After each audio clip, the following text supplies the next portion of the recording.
Écoute-moi bien. Oui, toi qui traverses la tempête. Toi qui regardes ton compte bancaire vide. Toi qui pries depuis des mois et tu ne vois rien bouger. Toi qui donnes, qui sème, qui travaille dur, mais pourtant, tes finances semblent bloquées. Peut-être te dis-tu, Dieu m'a-t-il oublié?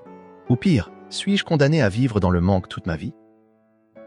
Je veux que tu saches quelque chose aujourd'hui. Ce que tu appelles un blocage, Dieu l'appelle une préparation. Ce retard, cette frustration, cette période où tu ne vois rien bouger, tout cela fait partie du plan divin pour te préparer à une bénédiction que tu ne peux pas encore imaginer. Romains 8h28 nous rappelle, nous savons que toute chose concourt au bien de ceux qui aiment Dieu. Même ce blocage, même cette saison difficile, Dieu n'a jamais perdu le contrôle. Il travaille dans l'invisible pour t'amener vers ce qu'il a préparé pour toi. Et crois-moi, cette bénédiction changera non seulement tes finances, mais ta vie entière. Peut-être que tu ne le réalises pas, mais Dieu n'a jamais oublié Job. Il a tout perdu, ses richesses, ses enfants, sa santé. Et pourtant, au milieu de la tempête, Job a adoré. Il a dit, « L'Éternel a donné, l'Éternel a ôté, que le nom de l'Éternel soit béni. » Et que s'est-il passé? Job a reçu le double de tout ce qu'il avait perdu. Aujourd'hui, c'est exactement la même chose pour toi. La fidélité dans le manque touche le cœur de Dieu et prépare la multiplication dans ta vie. Dieu peut bloquer tes finances pour plusieurs raisons divines, et chacune est une porte vers la prospérité, si tu choisis de répondre avec foi. Premièrement, Dieu bloque tes finances pour tester ta fidélité. Avant de te confier l'abondance, il veut savoir ce que tu fais dans le peu. Donnes-tu même quand c'est difficile? Honorais-tu tes engagements envers lui? Es-tu constant dans la prière et la générosité, même quand ton compte est vide? C'est le test.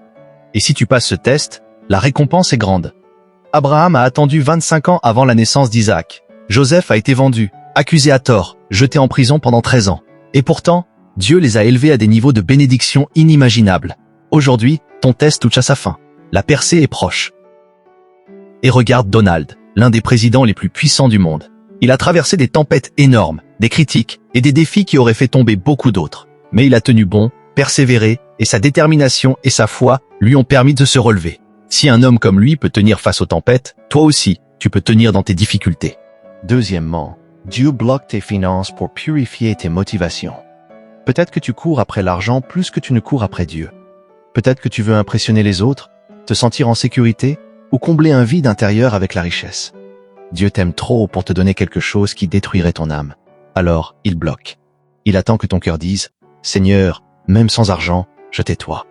Quand ton cœur désire Dieu plus que l'argent, il ouvre les écluses et ta bénédiction arrive sans chaos, sans malheur, avec paix et joie. Troisièmement, Dieu bloque tes finances pour te protéger d'un danger. Il voit ce que tu ne vois pas. Cette opportunité d'affaires qui semble parfaite peut être un piège. Cet investissement que tu veux faire pourrait te ruiner. Dieu ferme les portes pour te protéger. Abraham a attendu Isaac, et il y avait une raison. Dieu ne donne jamais trop tôt. Il attend que tu sois prêt pour recevoir, que ton cœur soit formé, que tu saches gérer la bénédiction sans la perdre. Quatrièmement, Dieu bloque tes finances pour t'enseigner la dépendance totale à lui. Quand tout va bien, tu te débrouilles seul. Mais dans le manque, tu n'as pas le choix. Tu cries à Dieu, tu l'appelles, tu le cherches vraiment. La veuve de Sarepta n'avait qu'une poignée de farine, juste assez pour un dernier repas avant la mort. Mais elle a obéi et donné à Élie. Dieu a multiplié sa provision jusqu'à la fin de la famine. Ton blocage t'enseigne que Dieu est ta seule source réelle. Lui seul peut te combler. Et il y a Faith Child, un artiste chrétien. Il a grandi dans des conditions difficiles, mais au lieu d'abandonner, il a mis sa foi au centre de sa vie. Aujourd'hui, sa musique inspire des milliers de personnes à travers le monde. Ton chemin peut aussi devenir un témoignage vivant de la fidélité de Dieu. Cinquièmement, Dieu bloque tes finances pour développer ta patience. Nous vivons dans une génération qui veut tout de suite, mais les bénédictions durables demandent du temps. Joseph a attendu 13 ans entre son songe et son trône. Cette saison a formé son caractère et l'a préparé à gérer un empire. Si Dieu t'avait donné l'abondance trop tôt, tu n'étais pas prêt. Patience, ton heure approche. Sixièmement, Dieu bloque tes finances pour te rapprocher de lui. Parfois, l'abondance t'éloigne de Dieu. Tu deviens occupé, distrait, autosuffisant. Alors il permet le manque pour que tu reviennes à lui. Si aujourd'hui tu sens un vide que l'argent ne peut pas combler, réjouis-toi. C'est Dieu qui t'attire. Reviens à lui. Il t'attend les bras ouverts. Maintenant, écoute-moi attentivement. Voici les clés pour traverser cette saison et activer ta bénédiction. Premièrement, adore dans le manque. Même si ton compte est vide, loue Dieu. L'adoration brise les chaînes spirituelles et ouvre les portes du ciel. Même dans ta chambre, même seul, commence à louer, commence à chanter, commence à remercier. Deuxièmement, reste généreux, même dans la pénurie. Donne à l'Église, aide les autres, sème avec foi. Dieu ne peut pas résister à un cœur généreux. Il multiplie ce que tu sèmes, même si tu ne vois pas encore le résultat. Troisièmement, rejette la plainte. Chaque plainte ferme les portes du ciel. Remplace la plainte par la gratitude. Remercie Dieu pour ce que tu as encore et pour sa présence. Quatrièmement, cherche sa face, pas sa main.